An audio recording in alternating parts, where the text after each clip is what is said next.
This is my Swift, this is the key to my Swift, and press lock and it beeps thrice. It is not supposed to beep thrice, it's only supposed to beep once on locking.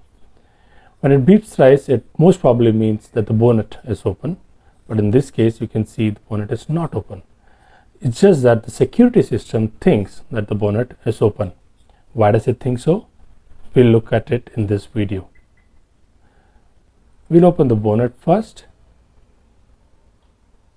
And once inside, we would be able to see the sensor that tells the security system when the bonnet is open, and that is this. As you can see, there seems to be some problem with it getting stuck and therefore not closing down properly. When I press it down fully and then press lock, this is what happens. Press it down, press on the lock button, one beep, as it's supposed to be. Press lock, one beep.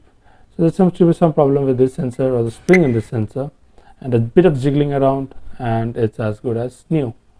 And now when I press the lock button, it beeps only once, as it's supposed to be.